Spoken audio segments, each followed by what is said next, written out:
plastic এটা ডাঙৰ problem সেই বস্তুটো গোটেই পৃথিৱীয়ে এতিয়া ৰিয়েলাইজ কৰিছে আৰু সবতকৈ ডাঙৰ কথা প্লাষ্টিকৰ অকল তাত থাকি যাব বহুত দিন তেনেকুৱা এটা পলিউশ্যনৰ কথা নহয় সবতকৈ ডেঞ্জাৰাছ কথাটো হ'ল মাইক্ৰ' প্লাষ্টিক যোনটো সৃষ্টি হয় প্লাষ্টিকৰ পৰা বহুত সৰু কণা সৃষ্টি হয় আৰু ইয়াৰ এতিয়ালৈকে ৰিচাৰ্চত গম পোৱা গৈছে যে 1000বিধ ওপৰো কেঞ্চাৰ কজিং হ'ব পাৰে মাইক্ৰ'প্লাষ্টিক আৰু আমি দুখ লাগে আমি শিলঘাটত আহি আমি দেখোঁ দুখ লাগে গোটেই নদীৰ পাৰটো প্লাষ্টিকে ভৰি গৈছে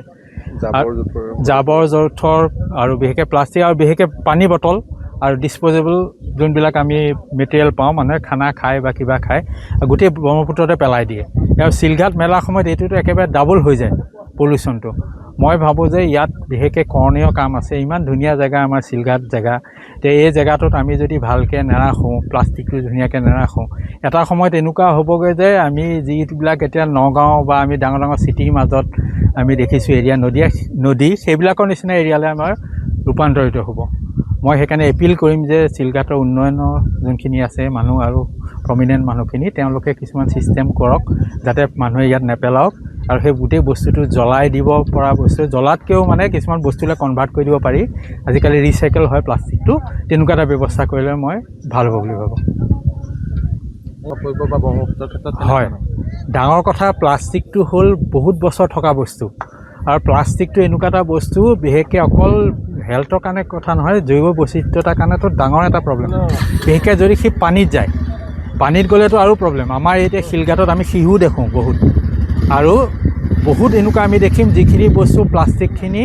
তেওঁলোকে খাই দিয়ে মই এতিয়া শিশুৰ কথাটো নকওঁ খাই বুলি কিন্তু বিশেষকৈ টাৰ্টল বা এই যোনখিনি কাছ জাতীয় বা মাছ জাতীয় সেইখিনি বস্তুৱে যেতিয়া খায় সেই বস্তুটো তাহাঁতৰ তাত যায় এইটো ফুড চেইন বুলি কয় আমাৰ টেকনিকেল ভাষাত ফুড চেইন তত সেই বস্তুটো সোমাই এনেকৈ যায় বস্তুটো ধৰক সৰু মাছে খালে তাৰপৰা সৰু মাছটো ডাঙৰ মাছে খাই ইয়াক মেগনিফাই হৈ যায় আৰু মেগনিফাই হৈ পেলাই ইয়াত এটা হিউজ প্ৰব্লেম কৰিব পাৰে ছেকেণ্ড কথা আমাৰ ইয়াত যোনখিনি খাদ্য মাছৰ খাদ্য খেলাই হওক বা বেলেগ সেইটো হওক তাত ডাঙৰ এটা প্ৰভাৱ পৰে যদি প্লাষ্টিক আহে সেই এৰিয়াটোৰ ইক'চিষ্টেমটো পানীটো বদলি হৈ যায় আৰু সেই শেলাই গ্ৰথটো বদলি হৈ যাব পাৰে যিকোনো খবৰৰ বাবে যোগাযোগ কৰক আমাৰ এই নম্বৰত 9181 307 2221